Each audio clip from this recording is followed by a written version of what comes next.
Merhabalar efendim, hepiniz hoş geldiniz. Çok teşekkür ederek başlamak istiyorum her zaman olduğu gibi. Ve efendim bugün kadına verilen, evlenirken, nikah kıyılırken verilen mehir kavramından bahsedelim istiyorum. Belki de birçoğumuz biliyoruz. Belki de birçoğumuz duyduk, ne olduğunu bilmiyoruz. Bugün bunu detaylandıralım isterseniz. Bir de burada aslında İslamiyet'in kadına ne kadar değer verdiğinin göstergesidir de bu aynı zamanda. Bugün mehiri konuşalım istiyorum. Ve kadını ve aileyi konuşmaya devam ediyoruz efendim. Efendim İslamiyet'te mehir erkeğin evlenirken kadının rızasını almak için, kadının gönlünü yapmak için kadına vermesi gereken altın, mal veya bir menfaat olabilir. Yani İslam dininde kadın evlenirken e, erkeğe bir talepte bulunur. Daha doğrusu bu talep kadından alınır. Yani kadın ben bir şey istemiyorum, benim nikahım mehirsiz olsun diyemez. Yani bu kadına İslamiyet'te verilen dini nikah sırasında verilen asli bir haktır aslında. Kadın nikah aktin sırasında da nikah kıyılırken de dini nikah kıyılırken de e, veya dini nikah kıyıldıktan sonra da mehrini kocasına bağışlayabilir. Bu da kocasına helaldir. Ben mehrimi bağışlıyorum diyebilir. Lakin ben mehir almadan nikah kıyacağım deme hakkına sahip değildir İslam dininde. Lakin bağışlayabilir. E, Bu kadına aslında bağışlaması sevaptır yönünde de telkinlerde bulunulmuştur. Yani kadın bağışlarsa büyük bir sevaba girer. Yalnız bağışlamıyor diye de bir günahı yoktur. Bu tamamen tercih hakkı kadına bırakılmıştır. Ben mehir almıyorum deme hakkına sahip değildir. Ben alıyorum lakin aldığım mehri eşime bağışlıyorum deme hakkına da sahiptir. Mehir biçilmeden yani o ölçüt bu altın olur, bu bir miktar para olur, bu bir tarla olur, bu bir e, deve olur. O dönemde deve çok yaygındı. Olur, adına ne derseniz deyin, bir menfaat olmak durumundadır. Bu aslında erkeğin o kadının rızasını alması anlamını taşır. Yani kadın evet ben evlenmeye razıyım, bana bunu yaparsa, bunu verirse de benim gönlüm olur demek anlamına gelir aynı zamanda. Mehirsiz kıyılan nikah sahih olur. Yani geçersiz kabul edilir İslam dininde. Nikah akdi sırasında mehirin bir sınırı yoktur. Yani üst bir limit belirlenmemiştir. En azından hadislerde belirtilmemiştir. Yine hani ayetlerde değil, dikkat edin buna.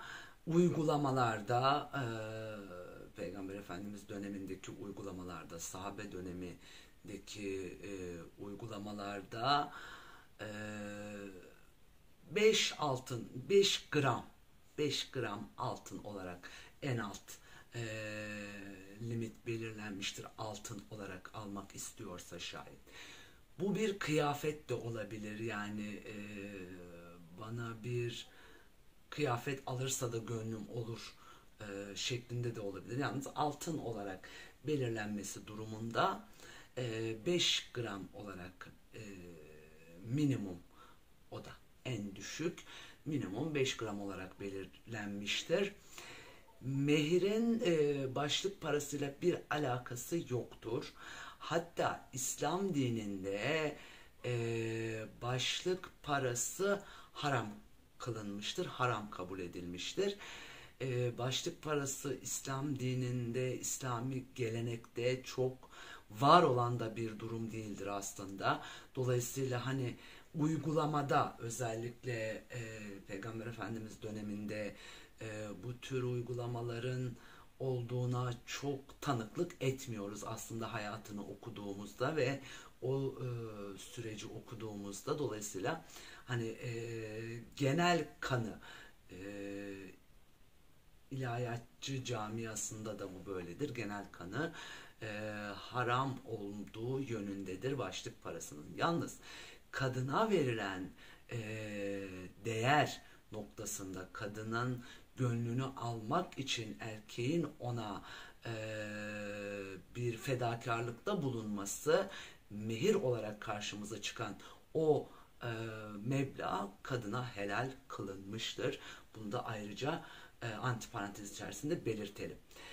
Mehir aslında evlenmek için verilen bir ödün ve bir fedakarlık değil, evlilik sürecinin daha sağlıklı ilerlemesi için konulan da bir meblağdır. Çünkü uygulamalara baktığımızda sahabeler dönemi, Peygamber Efendimizin dönemindeki uygulamalara baktığımızda özellikle şu ifadelere rastlamaktayız.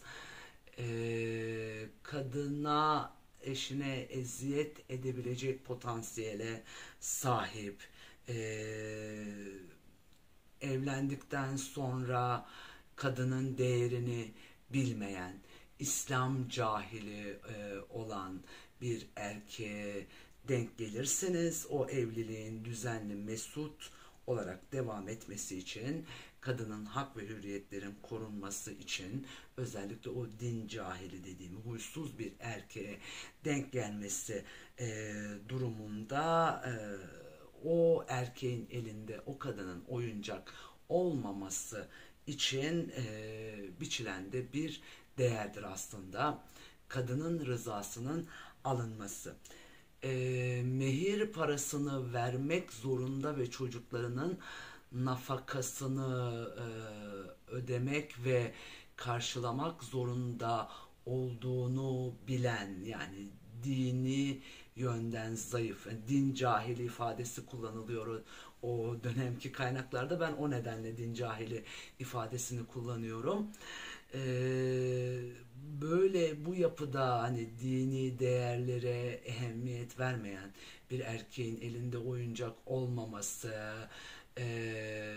çocuklarının nafakasını kazanmak zorunda olduğunu bilmesi, eşine boşanması durumunda veya evlilik sürecinde bir bedel ödemesi gerektiğini bilmesi o erkek açısından yuvasını da kolay dağıtamaması anlamına geliyor. Bu da korkunun boşanmayı zorlaştırması, yani böyle çok kolay bir şekilde o kadını bir kenara atamamasının da aslında teminatı. Bir noktada da kadının aile kurumu içerisinde korunması, kollanmasının da sigortasıdır. Mehir denilebilir efendim. Yine o dönemdeki uygulamaları ve kaynakları incelediğimizde kadına bu yönde tavsiyelerde de bulunuyor. Özellikle hani bu korkunun olmadığı yerlerde, boşanma mahkemelerinin dolup taştığı yerlerde, boşanma davalarının çok fazla yaygın olduğu dönemlere denk gelebilirsiniz şeklinde ibareler var. Olduğu dönemlerde ve olduğu yerlerde özellikle kadının kıymetini bilmeyen, İslam'ın güzel ahlakına sahip olmayan erkeklerden fazla mehir isteyebilirsiniz şeklinde de kadına İslamiyet'in verdiği böyle bir tavsiye de var. Yine aynı şekilde İslam'ın güzel ahlakına sahip olan kadının değerini bilen erkeklere de fazla zulmetmeyin ifadesi, ben mealen bunu söylüyorum. Yani biraz daha Türkçeleştiriyorum kaynaktaki okumalarımı. Bu minvalde, yani İslami değerlere sahip, kadının değerini bilen erkeklerde de mehire az isteyebilirsiniz şeklinde de tavsiyelerde bulunuluyor.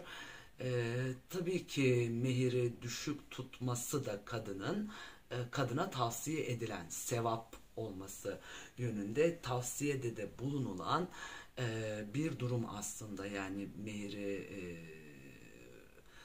az tutun şeklinde de sahabelerin, Peygamber Efendimizin tavsiyeleri de bu yöndedir. E, Yalnız burada önemli de bir noktayı yine kaynaklardan görmek mümkün. Kadının işte değerini bilmeyen, orayı tekrar ediyorum, altını özellikle çizmek istiyorum.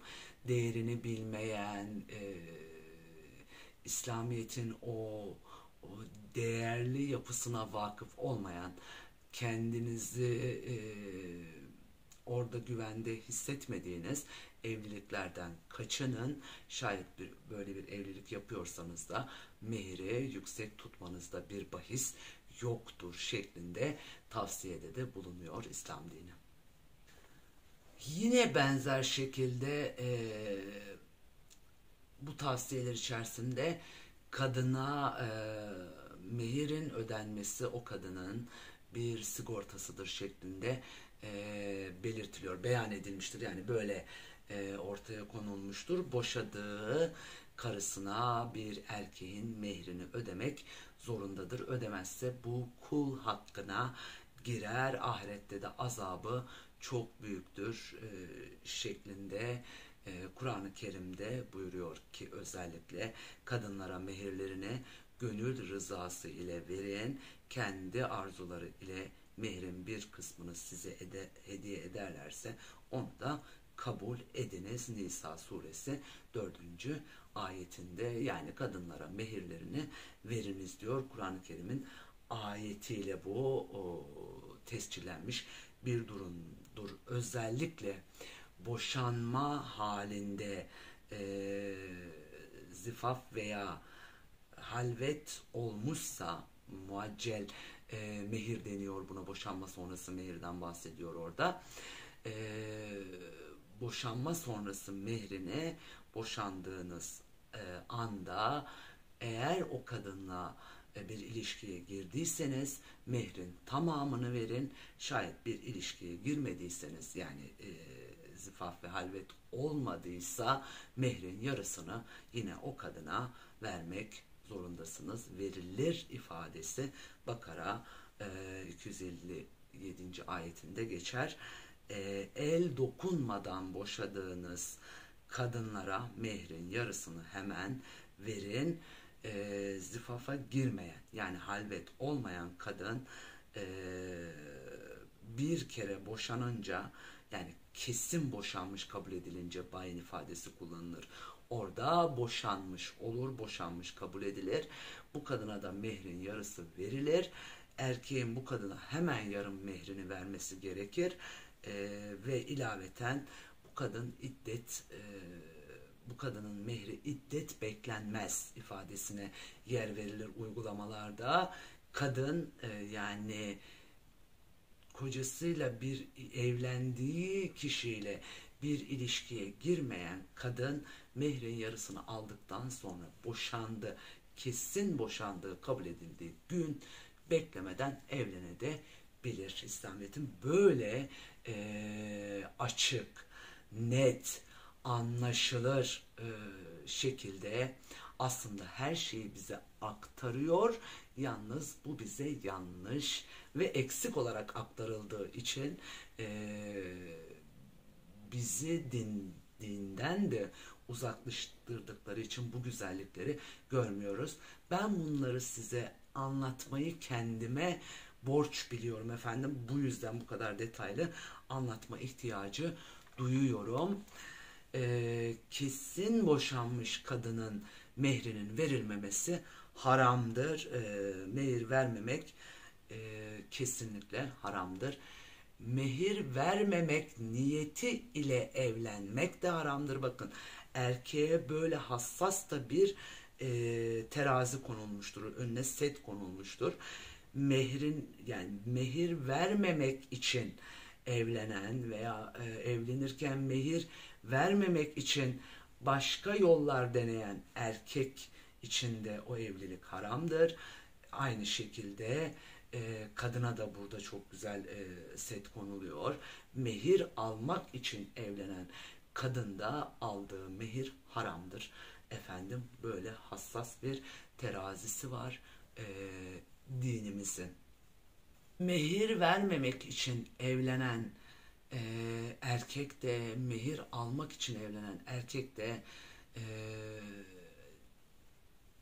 kadın da, erkek de kıyamette hırsızlarla anılırlar, onlarla haşrolunurlar ifadesi kullanıyor.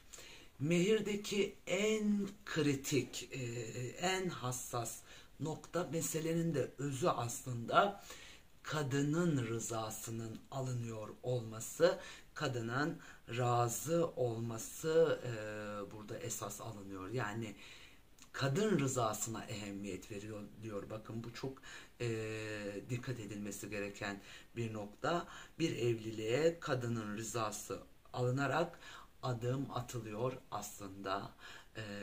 Bu kadar önemli. Kadın rızası İslam dininde bu kadar değerli, bu kadar yüksek düzeyde, ehemmiyet seviyesinde tutulmuştur. Kadının rızasına bu kadar ciddi anlamda ehemmiyet verilmiştir. İslam dininin Hanefi mezhebi, mezhepleri de ayrıca konuşacağız. Yani Hazreti İbrahim'den gelen kolu özellikle kadına diyor ki, bu adam seni istiyor. Yani seninle evlenmek istiyor. Bu adam seni istiyor. Razı mısın? Sorulur bu noktada. İslam dininin Hanefi kolunda diyelim, Hazreti İbrahim'den gelen kolunda, razı mısın sorusunun cevabında kadın evet razıyım derse, kadına ne verirse, sana ne verirse bu erkek gönlün olur sorusu yöneltilir. Bana sevgilisini versin diyen kadın da var. Bana altın versin, 10 dakika, 10 kilo, 10 gram altın versin diyen kadın da var. Bana usulen birkaç kuruş versin diyen kadın da var. Bana bir inek versin diyen kadın da var. Bana bir deve versin diyen kadın da var. Bana bir zeytin tarlası, hurma tarlası versin diyen kadın da var. Bana Kur'an-ı Kerim'i öğretsin diyen kadın da var. Geçmişte de var, bugün de var. Tabii Peygamber Efendimizin tavsiyeleri, uygulamalar içerisinde bana sevgisini, sadakatini, hürmetini versin diyen kadın en hayırlı olan kadındır şeklinde de ifadelere yer veriliyor. Bu tabii tavsiyedir, yani almayın anlamına gelmiyor. Bu, sakın böyle düşünmeyin efendim. Yine sahabeler döneminden bir kıstas anlatmak istiyorum bu konuyla ilgili. Hazreti Ömer döneminde, 4 halifelerden sonuncusu Hazreti Ömer döneminde mehir çok yükselmiş. Yani mehir miktarı, kadınlar çok fazla talepte bulunmaya başlamış. Bir toplantıda Hazreti Ömer bu ne demiş?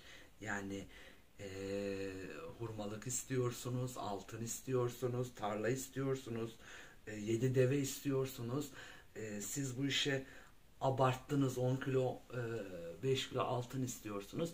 Siz bu işi abarttınız, aşırıya gitmeye başladınız. Yasaklıyorum demiş ben mehire.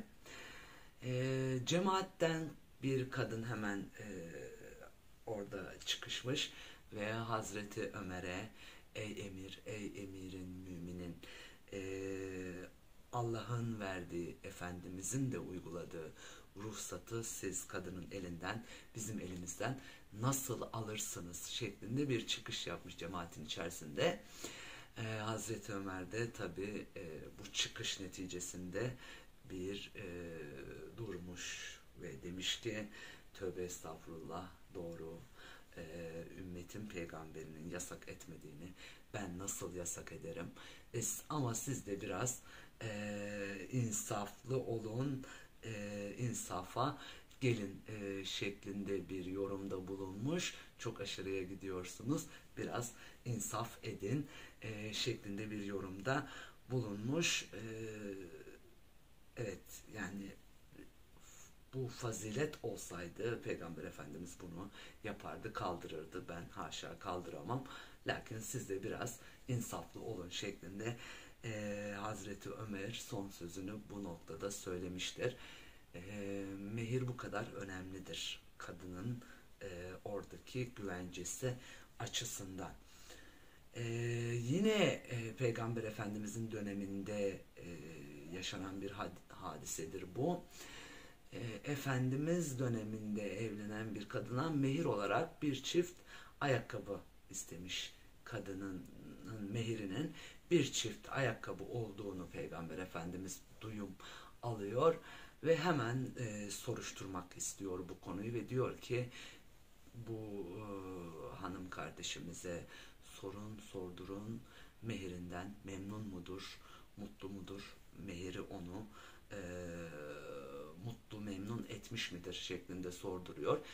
Kadın evet mehirim memnunum, mehir beni memnun etmiştir, memnun olduğunu e, bildirince Efendimiz bu durumdan çok mutlu olur, çok sevinir ki ifadede de bu vardır. Sizin en hayırlınız kocanızına zulmetmeyendir. Peygamber Efendimizin sözüdür bu aynı zamanda. Bugün geldiğimiz noktada ise kadına İslamiyet'in verdiği değeri unutturarak kadına cinsel bir meta haline getirdiler. Özellikle kapitalist faizci sistem içerisinde kadını mal olarak görmeye başladılar ki keza Anadolu kültürünün, İslam kültürünün hakim olduğu coğrafyalarda kadının mal olarak görüldüğünü düşünerek yani bu tezi savunarak bunu yaptılar ve bunu yaparken aslında kadını kendileri yani o kapitalist sistem içerisindeki düzen çerçevesinde kadını metalaştırdılar. Bunu da kadına hak veriyormuş gibi yaparak göz boyayarak yaptılar aslında. Kadına hak veriyormuş gibi göstererek göz boyadılar. Özellikle bakın iddialıyım bu konuda. Önce İslamiyet'i aşağıladılar. Daha sonra da İslamiyet'in içerisinde değerli olarak görülen kadını aşağıladılar. Kadın tarihinde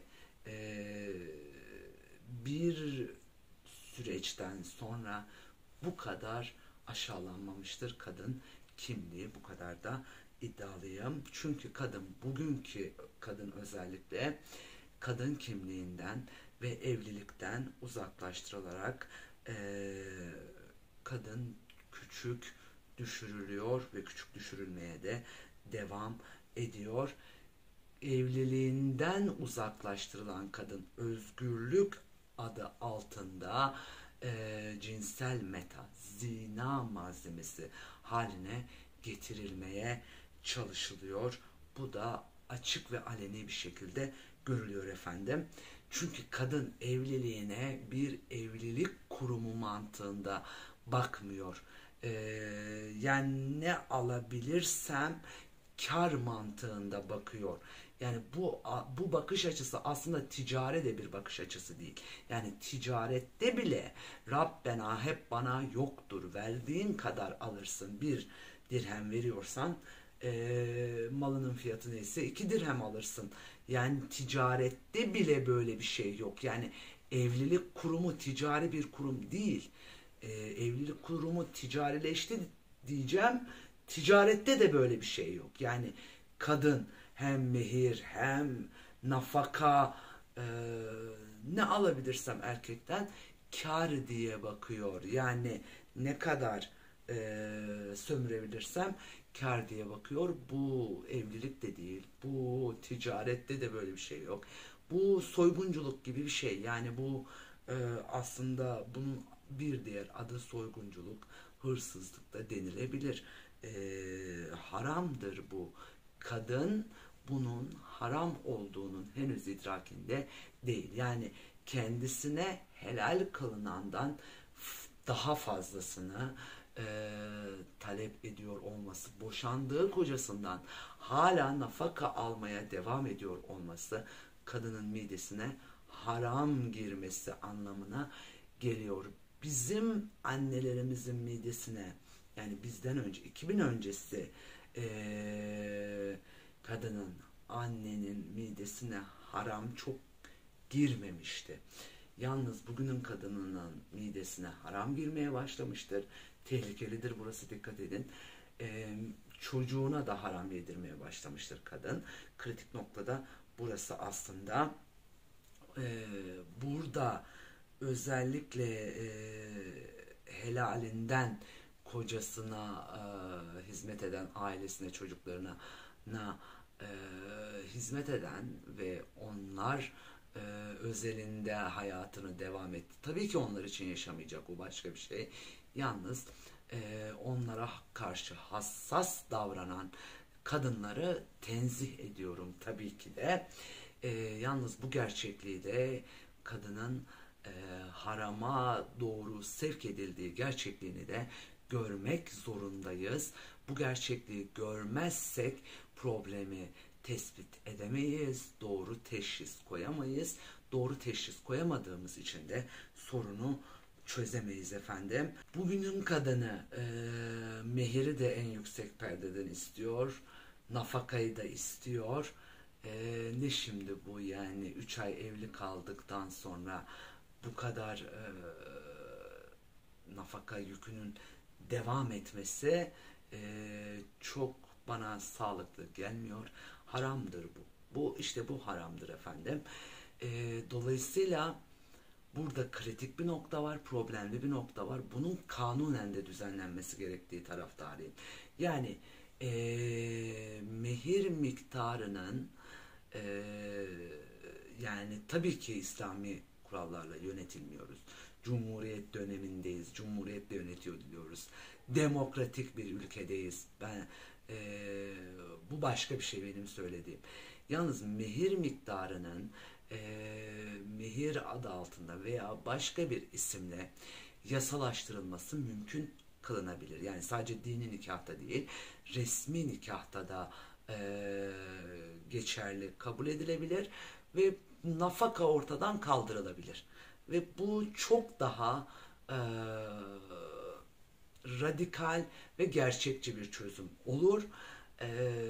Ve biz büyük bir sorundan da kurtulmuş oluruz. Yalnız eğer bu sorunu sorun olarak görmeyip nafakada diretir ve ısrar edersek ve burayı çözmezsek, bu problemi çözmezsek daha çok ölüm vakalarıyla karşılaşırız efendim. Çünkü kadının öldürülmesi biraz da erkeğin hırslanması ve kinlenmesi ve nefret duygusundan kaynaklanıyor. Dolayısıyla o nefret duygusunu ve nefret duygusunu tetikleyen etmenleri ortadan kaldırmamız gerekiyor ki birçok sorunu ortadan kaldırabilelim ki İslam dininin de bu konuda ne kadar hassas olduğunu size anlatmaya ve aktarmaya çalıştım elimden geldiğince.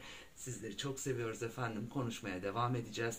Bizimle kalın, hoş kalın, hoşça kalın, esen kalın efendim.